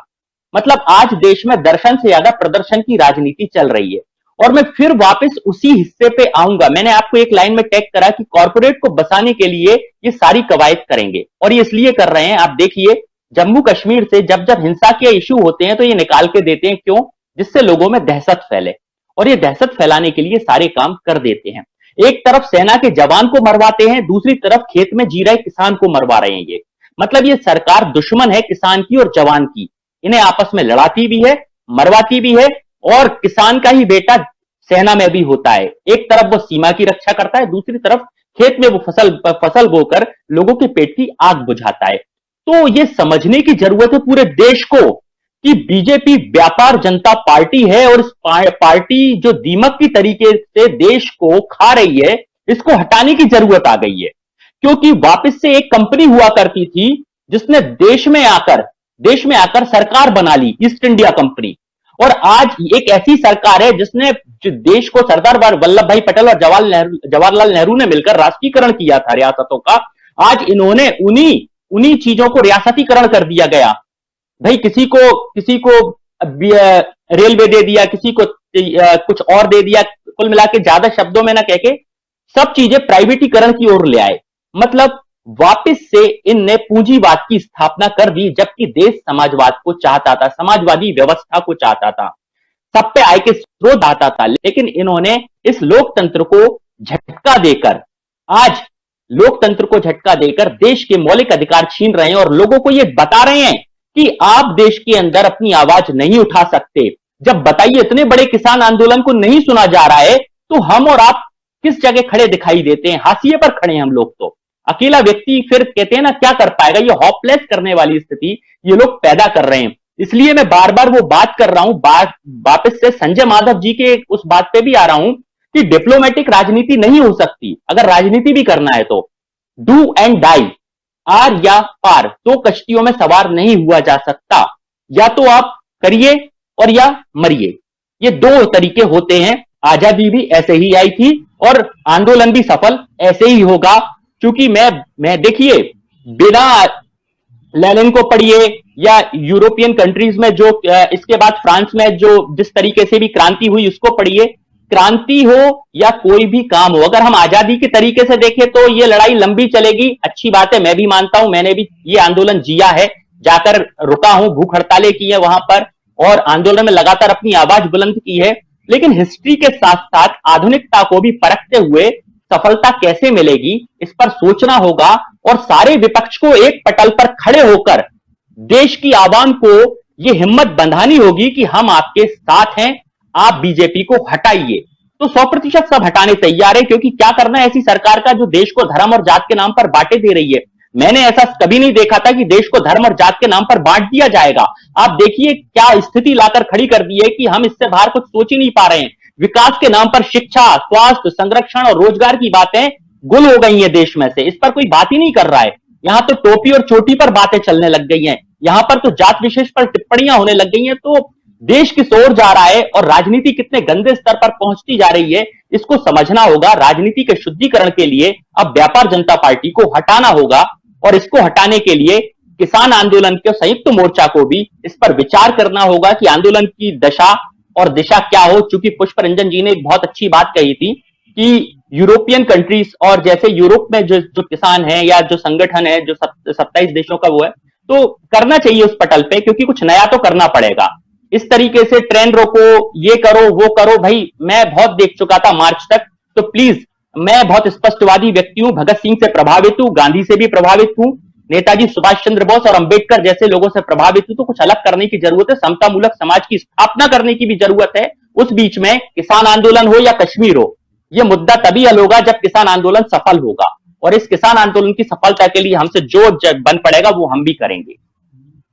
बिल्कुल बिल्कुल बिल्कुल। एक बार फिर से आना चाहूंगा पुष्परंजन जी आपके पास, फिर हमारे दो साथी हैं, आप दोनों के पास भी आना चाहूंगा। डॉक्टर संजय माधव जी, आपसे भी कुछ सवाल और सवाल अमलेंदु उपाध्याय जी से भी, लेकिन सबसे पहले पुष्परंजन जी आपके पास। बहुत सारी बातें कही हमारे साथी दीपक पांडे जी ने, और बहुत अच्छे ढंग से इन्होंने कनेक्ट किया है कश्मीर को भी, किसान को भी। किसान आंदोलन की सफलता के साथ साथ आपसे ये समझना चाहता हूं कि किसान आंदोलन कल को अपनी मंजिल पा लेता है, कल को किसी भी हालत में, जैसा कि अमलेंदु उपाध्याय जी ने कहा था कि ये मान के चलिए कि किसान आंदोलन का एक अच्छा फल आने वाला है। अभी थोड़ी देर पहले ये बात उन्होंने कही थी हमारे इसी कार्यक्रम में, अपने पहले वक्तव्य में, और हम ये मान लें, क्योंकि एक आंदोलन चलता है, लंबा चलेगा, जैसे भी चले, लेकिन उसका फल आएगा। उस फल के साथ साथ आप कश्मीर को कहां देखते हैं, ये जरा समझना चाहूंगा आपसे पुष्परंजन जी, क्योंकि कश्मीर के जो हालात हैं, जो वादे किए गए कश्मीर को लेकर के 370 को हटाने, पहली बात तो यह है कि 370 के बहुत सारे ऐसे अलग अलग जो उसकी धाराएं थी, वो पहले से ही पिछली सरकारों ने, खासकर कांग्रेस के समय, बहुत लगभग 95 ऐसे उसके जो थे रूल्स रेगुलेशंस, उसको डिलीट कर दिया गया था और बहुत ही नाम मात्र के बचे हुए थे। लेकिन ये कहना कि कश्मीर में बाहर के लोग जा करके अब वहाँ ज़मीन खरीद सकते हैं, जो शादी ब्याह की रस्म अदायगी जो एक दूसरे के साथ में वो कर सकते हैं, ये तमाम प्रलोभन के साथ में 370 के वादे को पूरा की, हटाने के वादे को पूरा की, भाजपा ने पूरा किया। लेकिन अब, और इसके साथ साथ एक बहुत महत्वपूर्ण बात ये थी कि कश्मीर से आतंकवाद खत्म हो जाएगा, और आतंकवाद खत्म करने के लिए उससे पहले आपने नोटबंदी भी कर दी थी। तो अब कश्मीर कहां है ये हम देख रहे हैं, कुछ भी बताने की जरूरत नहीं है, पुष्परंजन जी बहुत अच्छी तरह से जान रहे हैं आप। लेकिन साथ साथ ये जो पैरेलली चल रहा है, एक जो दिखाने के दांत और एक जो खाने के दांत हैं सरकार के, सत्ता पक्ष के, और उसमें भी कश्मीर में आप सरकार में रहे 3 साल, उसके बाद आप अलग हो जाते हैं और चीजें बिल्कुल बदल जाती हैं। ये हिंदुस्तान की पॉलिटिक्स में कहां फिट बैठती हैं, यह समझना चाहता हूं। और किसान आंदोलन के सफल होने के बाद कश्मीर में क्या इसका असर पड़ेगा, यह भी समझना चाहता हूं। और कश्मीर में अगर इसका कोई असर नहीं पड़ा तो क्या, तीसरा सवाल, कि क्या उत्तर प्रदेश और उत्तराखंड जैसे और पंजाब जैसे जो राज्यों में चुनाव होने हैं, उस पर क्या असर पड़ेगा? देखिए राजीव जी, कश्मीर के किसान पर भी इसका असर पड़ेगा। कश्मीर चूंकि एग्रो इंडस्ट्री वहां पर, खासकर जो कृषि उपज भी है और फल भी है और पशुधन भी है, कई सारी चीजें सुदूर कश्मीर के इलाकों में जाता रहता हूँ, देखता भी हूँ, लद्दाख तक देखता हूँ कि यही वहां संपदा है, भू संपदा भी है, खान भी है, खनन भी होता है, तमाम चीजें हैं। किसान आंदोलन को कश्मीर से कितना कनेक्ट हुआ है, ये भी कश्मीर के किसानों से संवाद हो, वो आए और उनसे राब्ता हो, तब पता चले कि कितना कनेक्ट किया है उन्होंने। मगर किसान आंदोलन अगर देशव्यापी सफल होता है तो कश्मीर उससे अछूता नहीं रहेगा। कन्याकुमारी अगर सफल होता है, कन्याकुमारी के किसान अगर लाभान्वित होते हैं तो कश्मीर के किसान भी लाभान्वित होंगे, निश्चित रूप से, इससे कोई दो राय नहीं है। लेकिन सरकार जो है वो कई मोर्चों पर यह बताना चाहती है लगातार कि कश्मीर में सब कुछ अच्छा है, बहुत बढ़िया चल रहा है सब कुछ। और अभी आजादी का अमृत महोत्सव मनाया गया था, आपके संज्ञान में मैं डालता हूं, 26 सितंबर 2021, बहुत दिन नहीं, मतलब 1 महीना भी नहीं होने जा रहा है, ये पिछले 26 सितंबर 2021 को डल लेक के किनारे बहुत बड़ा शो हुआ था, एयर शो कराया गया था, और उसमें 3000 छात्रों को, कश्मीर के विभिन्न इलाकों से 3000 छात्रों को बुलाया गया और 800 शिक्षकों के जिम्मा दिया गया था उनको कि आप प्रत्येक शिक्षक 10, 15, 20 छात्र लेके यहाँ पर उपस्थित होंगे। आप क्या करना है, आजादी का अमृत महोत्सव मनाना है और पूरी दुनिया को बताना है कि कश्मीर में सब कुछ सामान्य है। लगातार बताने की चेष्टा की गई है, उसमें हमारे जो वहां पर जो एलजी है लेफ्टिनेंट गवर्नर मनोज सिन्हा साहब, उन्होंने भी भाषण बहुत अच्छा खासा दिया वहां पर, बताया वहां पर कि सब कुछ आप जो अपने पंख है उसको परवाज दीजिए, उसको उड़ाइए आप। स्लोगन दिया गया, नारा, क्योंकि जब केंद्र सरकार के बड़े बड़े नेता नारा देते हैं तो मनोज सिन्हा क्यों पीछे हटेंगे, नारा उन्होंने भी दिया वहां पर और काफी कुछ कहा वहां पर कि सब कुछ ठीक है, सामान्य है।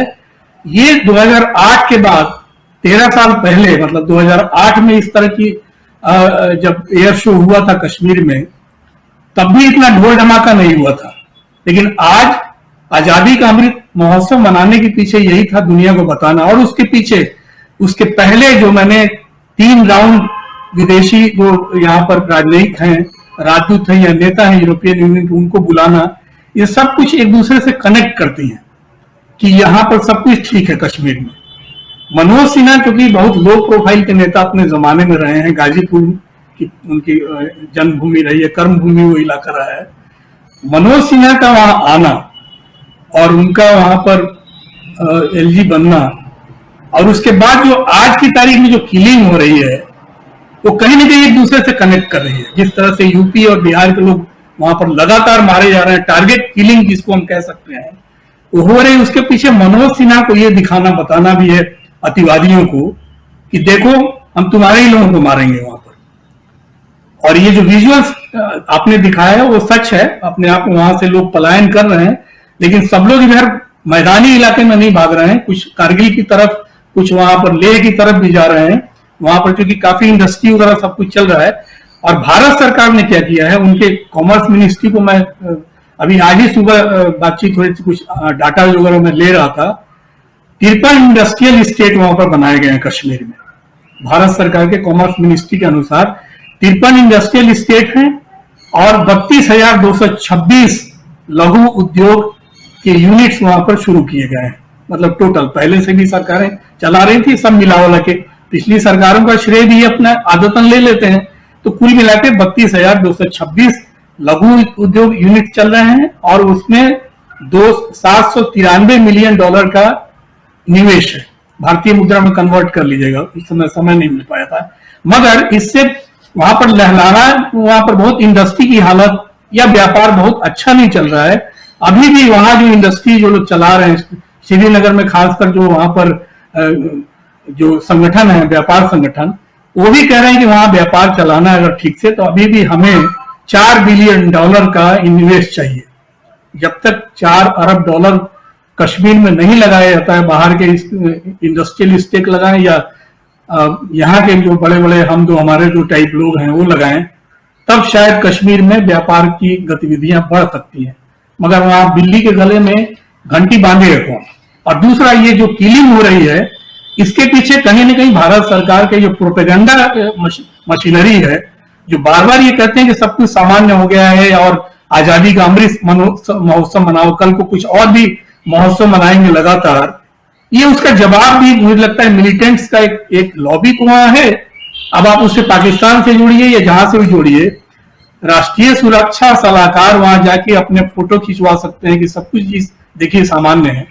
ये तो 2019 के बाद की घटनाएं हैं, जब अजीत डोभाल गए श्रीनगर की सड़कों पर, उस कर्फ्यू वाले पीरियड में भी दिखा रहे हैं कि भाई बहुत सब कुछ ठीक है, चलो भाई मेरे साथ लंच करो तुम लोग, वो सब विजुअल्स भी दिखाए गए।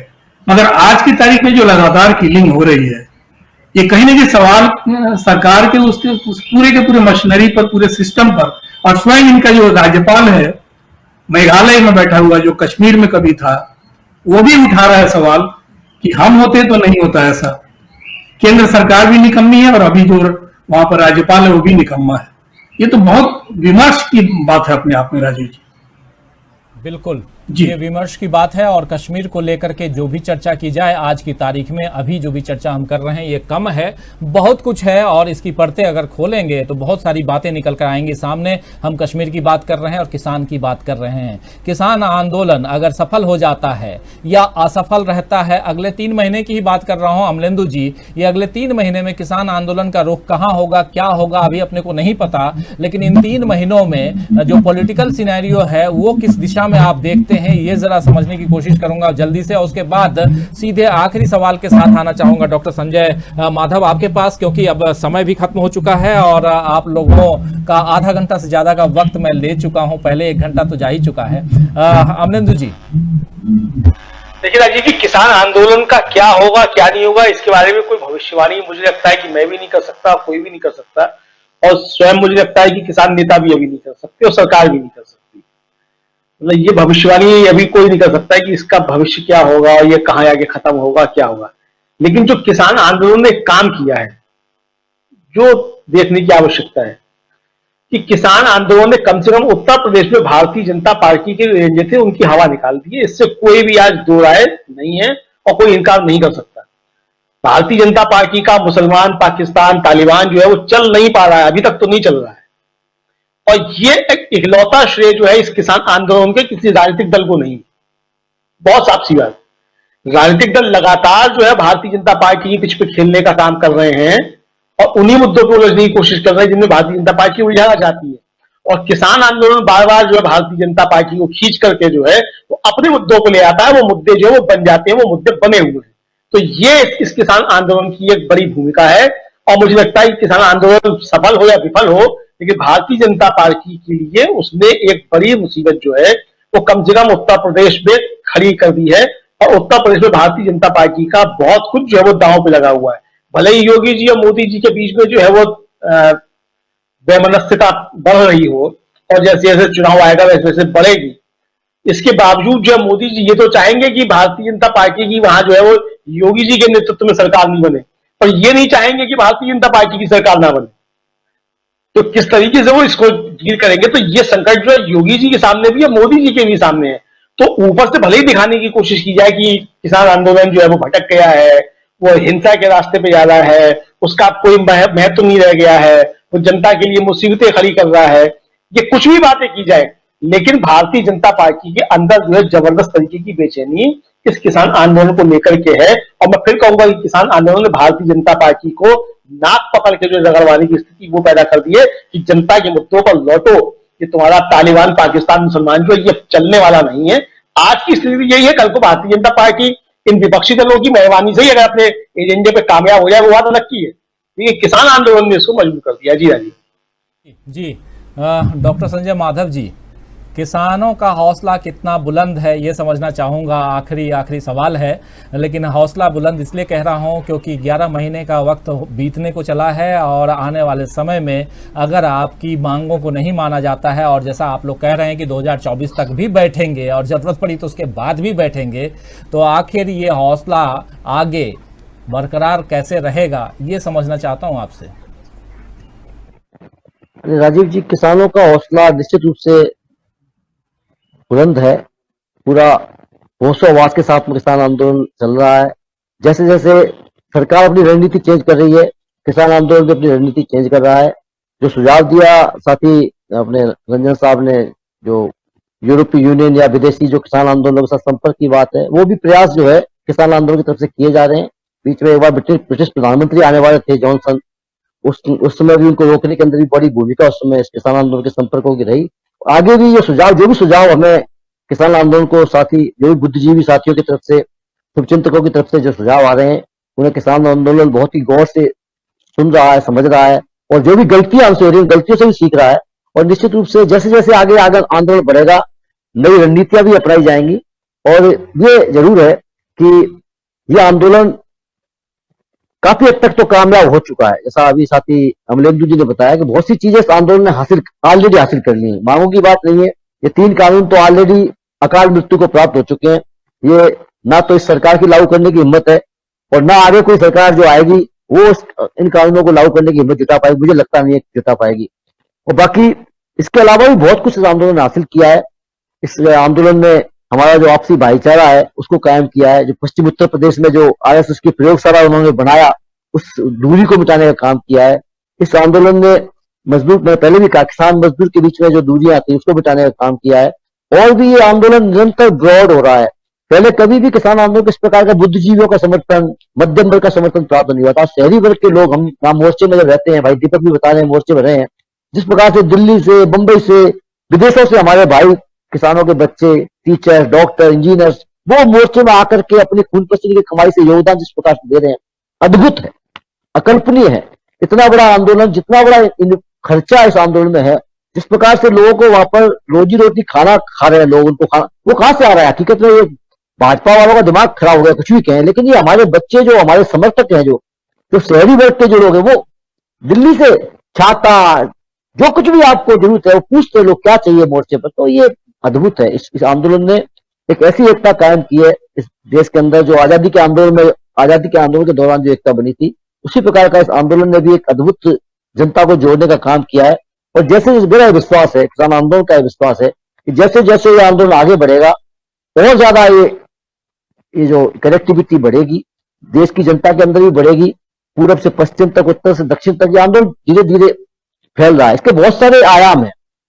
कुछ संगठन है जिनका राष्ट्रीय चरित्र है, वो किसी इलाके में दक्षिण में मजबूत है, पूर्व में मजबूत है, दिल्ली से दूरी बहुत है, वो दिल्ली नहीं आ सकते। तो आने वाले समय में क्षेत्रीय आंदोलन विकसित होंगे, इलाकों के अंदर भी आंदोलन, जैसे आज दिल्ली घेर रखी, हो सकता है आने वाले समय में कलकत्ता घेरा जाए, हो सकता है आने वाले समय में त्रिवेंद्रम या कन्याकुमारी, ये आगे आंदोलन से किसान मोर्चा समय समय पर जैसे जैसे हालात बदलेंगे, ये हम इसको आंदोलन की रणनीति बनाएंगे। जहां तक आपने बात रखी कश्मीर के बारे में चर्चा कर रहे थे आप, तो कश्मीर के बारे में ये कोई, मुझे लगता नहीं है कि कोई नई चीज हो रही है। ये भारतीय जनता पार्टी, आरएसएस का एक अपने जन्म के समय का स्वप्न था, उनका एक नारा था, वो कोर एजेंडा है उनका। राम मंदिर की बात तो बाद में, कश्मीर को लेकर के जहां बलिदान हुए मुखर्जी, वो कश्मीर हमारा, ये गीत वो कभी से गाते रहे, चाहे उन्होंने देश की आजादी के लिए एक बाल भी ना कटवाया हो, चाहे आजादी के आंदोलन में कोई उनका योगदान ना रहा हो, लेकिन कश्मीर हमारा है, कश्मीर की जनता हमारी थी, ये उनका एक तय है। मुंह से कुछ बोलते हैं, करते कुछ और है, मुंह में राम बगल में छुरी, उनका प्रोपेगेंडा है।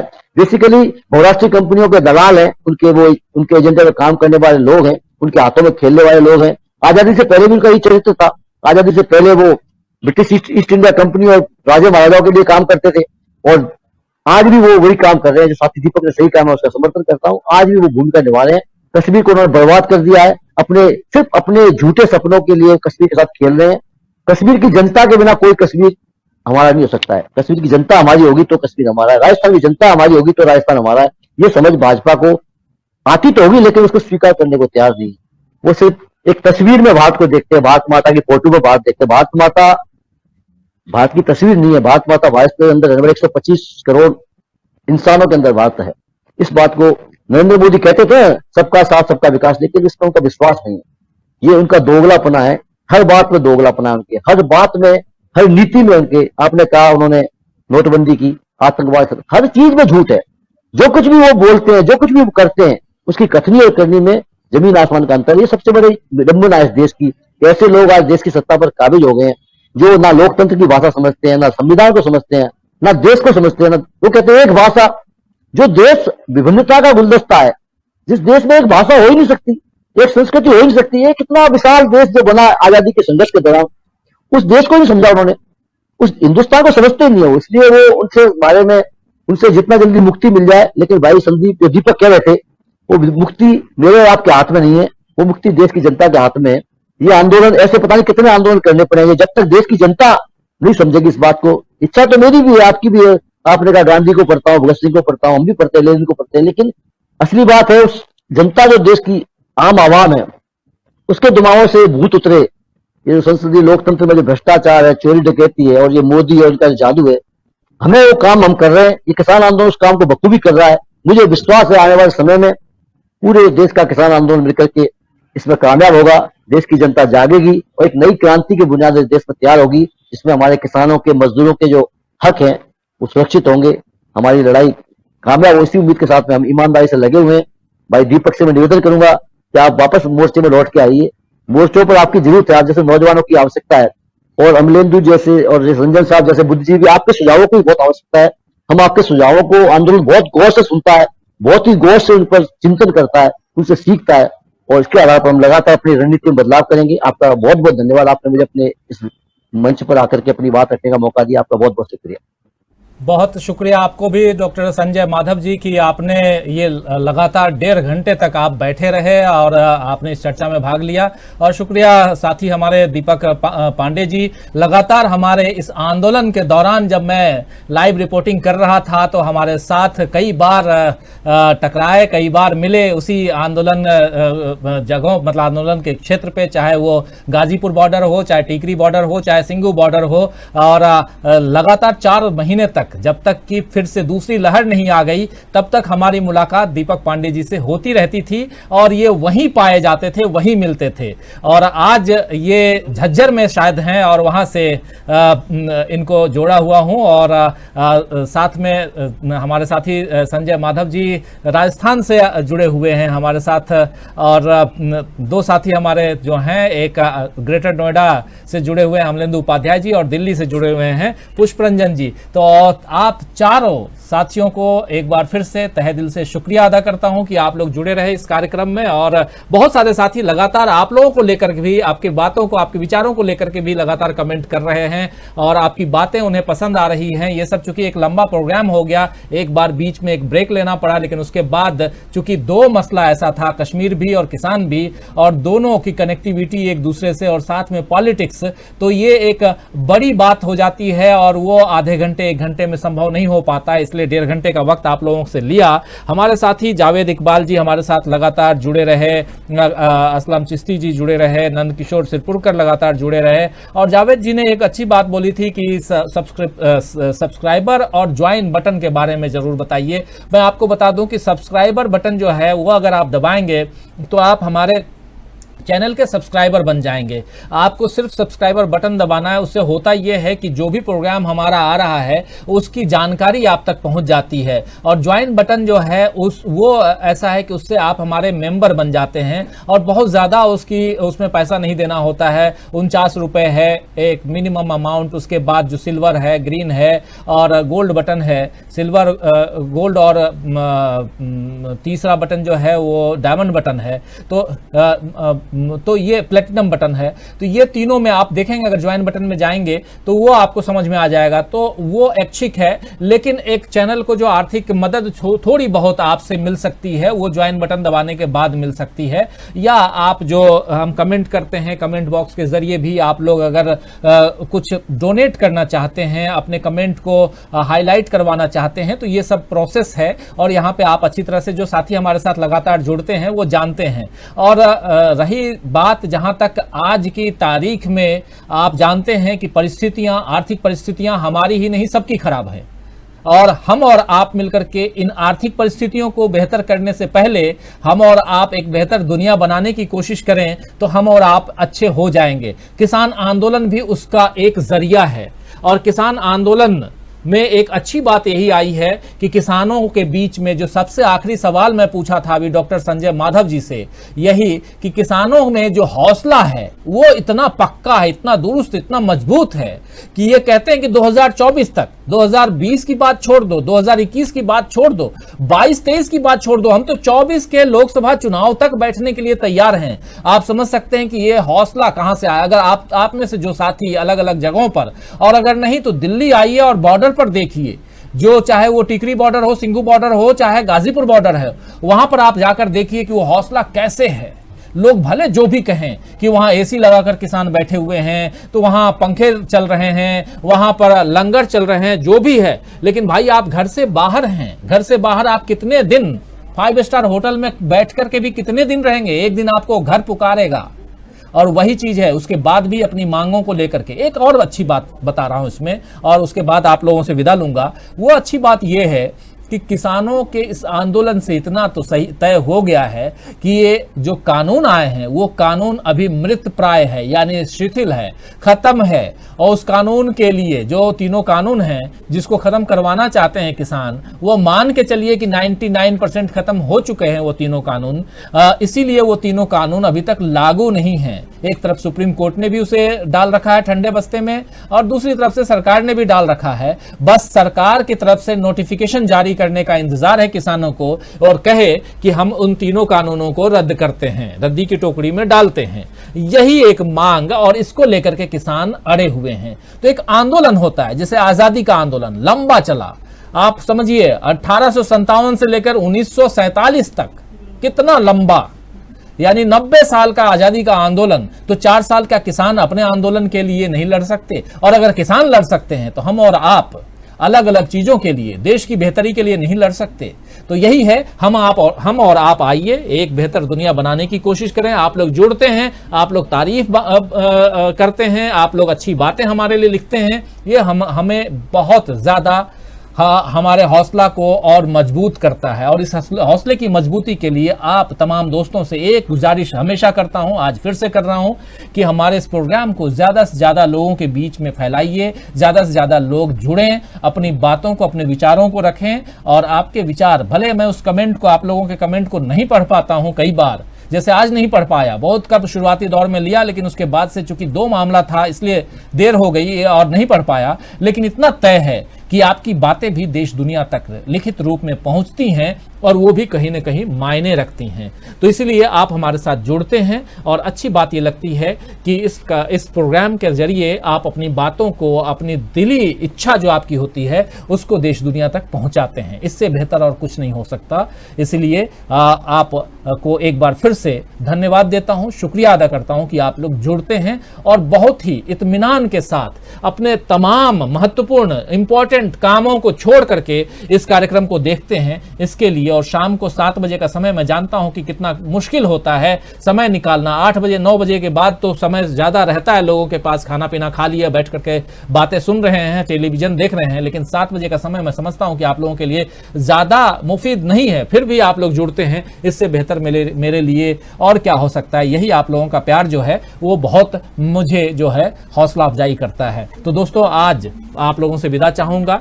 कल शाम 7 बजे फिर आपके सामने हाजिर होऊंगा। तब तक मुझे दीजिए इजाजत और आप जुड़े रहिए हमारे दूसरे कार्यक्रमों के साथ। और अब आपको बोलता हूं गुड नाइट, शुभ रात्रि, शब बखैर।